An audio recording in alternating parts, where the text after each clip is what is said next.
नैमिषारण्य क्षेत्र में शौनकादि ऋषियों ने सूत जी महाराज जी को उच्च सिंहासन में रख करके प्रश्न किया है। हमारे 18 पुराण जो है ना, प्रश्नोत्तर के माध्यम से ही प्रारंभ होते हैं। तो यहां पर भागवत के महिमा के अनुसार शौनकादि ऋषियों ने श्री सूत जी महाराज से प्रश्न किया है। नैमिषे सूतमासीनम अभिवाद्य महामुनिम कथामृतवर्षस्वाद कुशल शौनको ब्रवीत। शौनक जी महाराज जी ने सूत जी महाराज जी से प्रश्न किया है कि यह कलयुग में बहुत सारे पापी लोग हो गए हैं। पापाचार, दुष्टाचार, अनाचार, अतिचार, भ्रष्टाचार खूब बढ़ गया है। तो कलिकाल के लोगों के मुक्ति के लिए सर्वश्रेयस्कर सर्वश्रेष्ठ साधन क्या? क्योंकि कलिकाल में, कलयुग में लोगों के पास समय भी इतना नहीं है कि वो भजन करें, साधना करें, तपस्या करें। सत्ययुग में लोग हजारों साल तक जीते थे, बहुत लंबी आयु होती थी, तभी लोग साधना कर पाते थे, तपस्या हो पाता था। कलयुग में आयु भी कम है और आदि व्याधि रोग आदि भी खूब बढ़ गए हैं। तो इस कलयुग में ऐसा कोई उपाय बताइए जिससे मानव सहज रूप से भगवान को प्राप्त कर सके।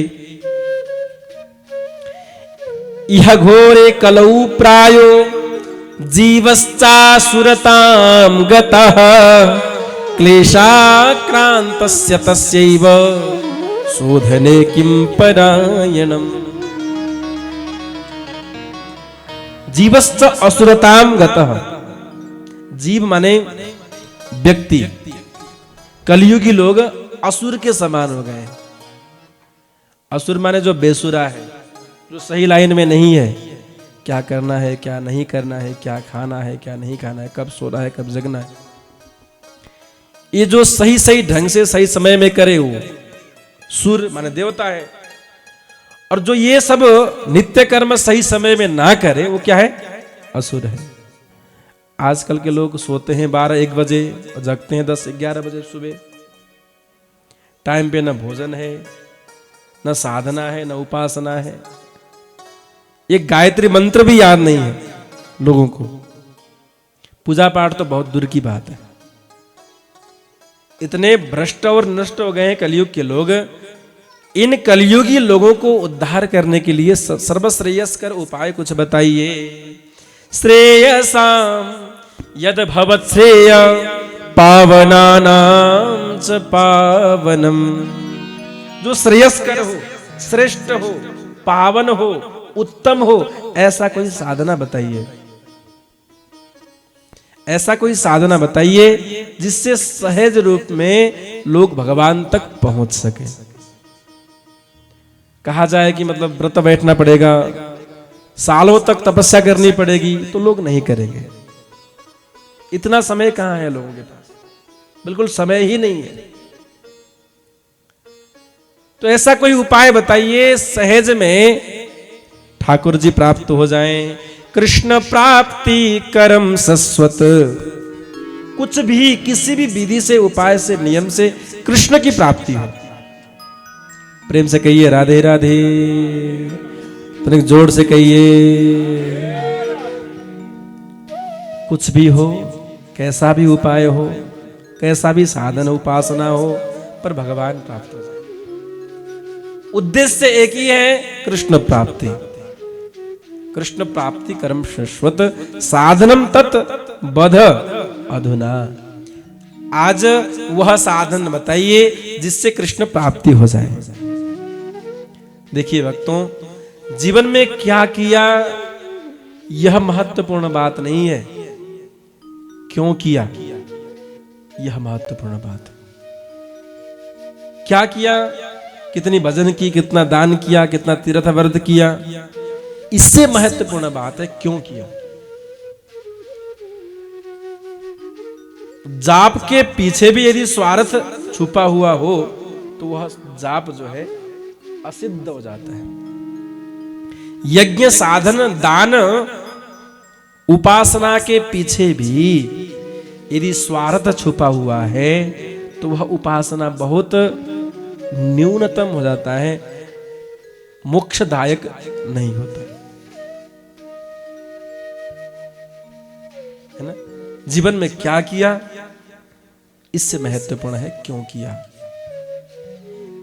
यदि कुछ भी नहीं कर पा रहे हैं, कुछ भी साधन उपासना नहीं हो पा रहा है, पर जीवन में जो हो रहा है वह ठाकुर जी के लिए समर्पित कर दें तो वह जीवन तपस्यामय हो जाएगा।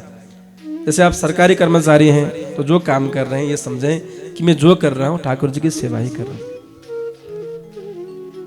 हाँ? घर की सफाई कर रहे हैं दिन भर और काम हो ही नहीं पाता, कोई भजन हो ही नहीं पाता है, तो ये समझें कि यह घर भी जो है ठाकुर जी का मंदिर ही है। इसमें झाड़ू पोछा करना, सफाई करना, हाँ, ये सब ठाकुर जी के धाम अथवा मंदिर का ही सेवा है।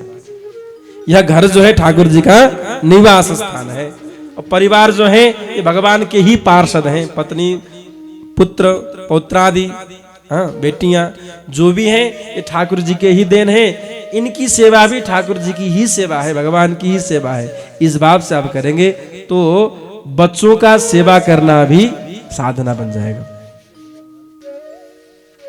और सोचने भर से कि घर ठाकुर जी का ही है, घर ठाकुर जी का मंदिर है, सोचने भर से दान नहीं देना पड़ेगा। बस अंतर दिल से याद करें, समझें कि सब कुछ ठाकुर जी का ही तो है। आखिर यह भूदेवी जो है, पृथ्वी माता जो है, भगवान श्री नारायण की पत्नी है। अब लोग हमारे हमारे करके बैठे हैं कि इतना जमीन, इतनी जमीन मेरी है, ये मेरा है, ये मेरा है, ये मेरा है। अब पहले भी ठाकुर जी का ही था, अब भी ठाकुर जी का ही है। हाँ, कुछ दिनों के लिए, सालों के लिए हम लोग उपभोग कर रहे हैं, इसे प्रयोग कर रहे हैं, पर वस्तुतः यह जमीन जो है ना, ये भूदेवी भगवान की ही पत्नी है। प्रेम से कहिए राधे राधे राधे राधे। तो जो काम कर रहे हैं उसको ठाकुर जी से जोड़ दीजिए। हम यात्रा कर रहे हैं तो ठाकुर जी की परिक्रमा कर रहे हैं, घर की सफाई कर रहे हैं तो मंदिर की सफाई चल रही है। हाँ? तो जीवन के हर कर्म को जो है भगवान से जोड़ दीजिए।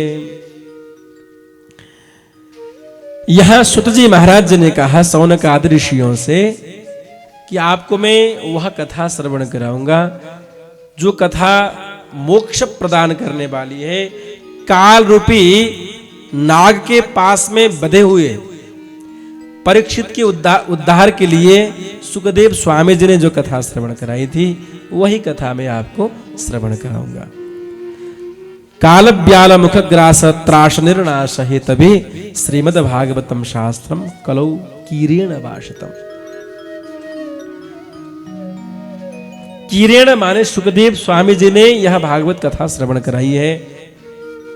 परीक्षिते कथा वक्तुम, जब कथा चल रही थी सुखदेव स्वामी कथा कहने वाले थे, परीक्षित जी हाथ जोड़ के बैठे हुए थे, तो देवता लोग वहां पे आ गए, स्वर्ण कलश में अमृत लेकर के आ गए।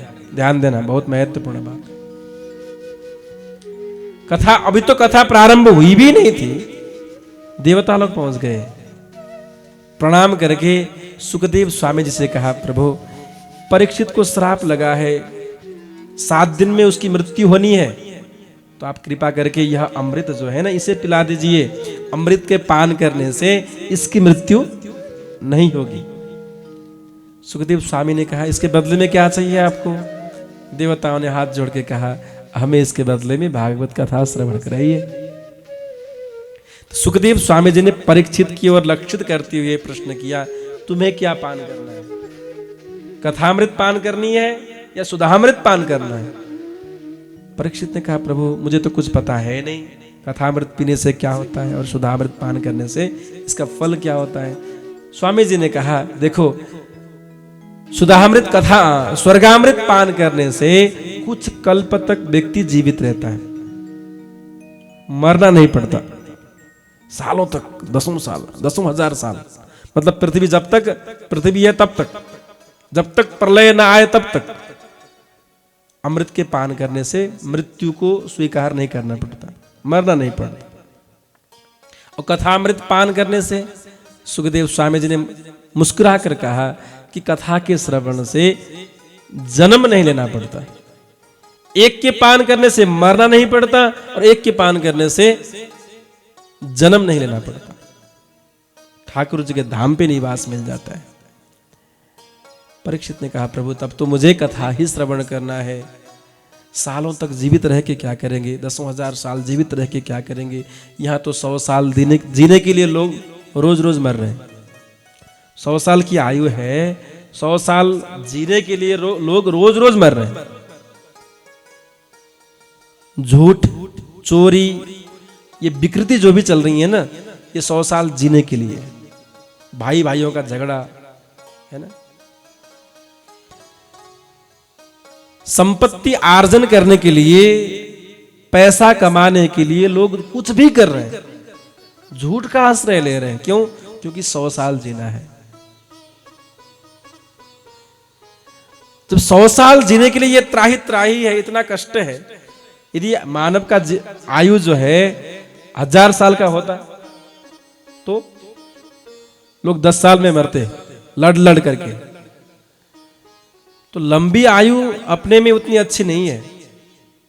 आयु छोटी हो पर भगवान की भक्तिमय हो, शुद्ध हो, सात्विक हो, सेवामय हो, कृपामय हो, यह अच्छी बात है।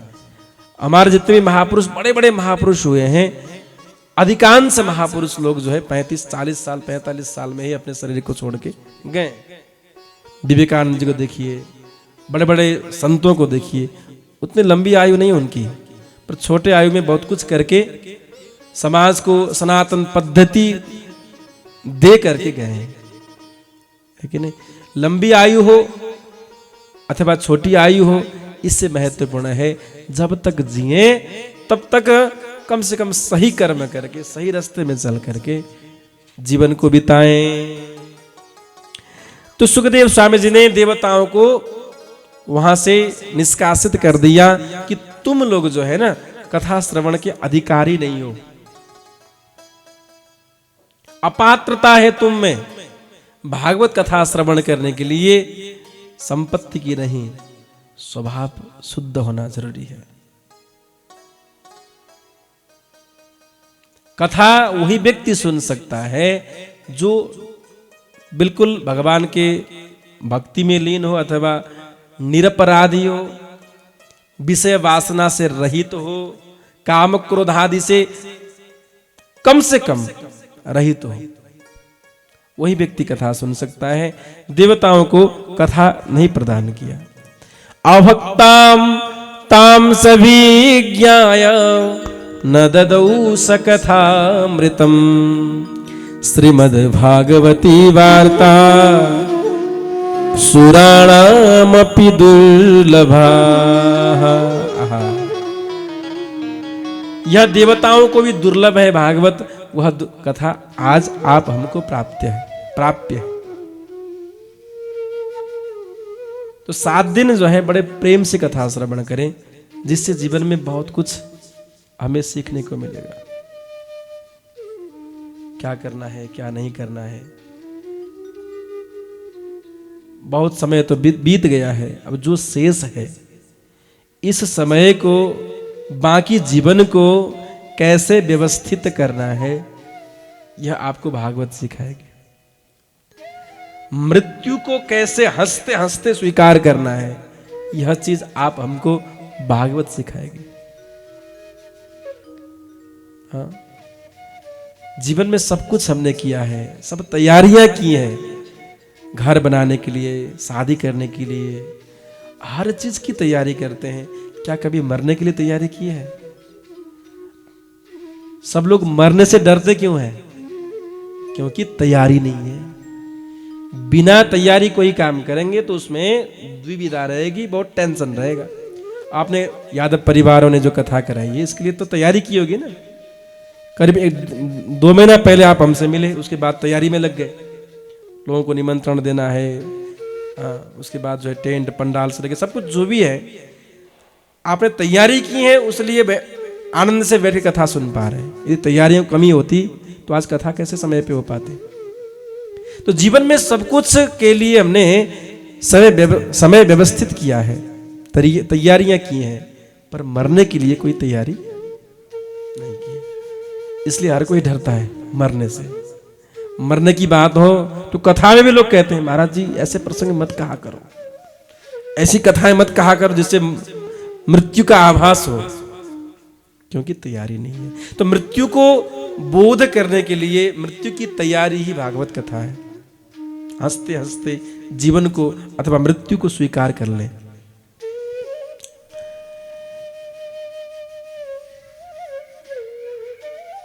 अभक्ताम स्ताम सविज्ञाय नददौ सकथामृतम।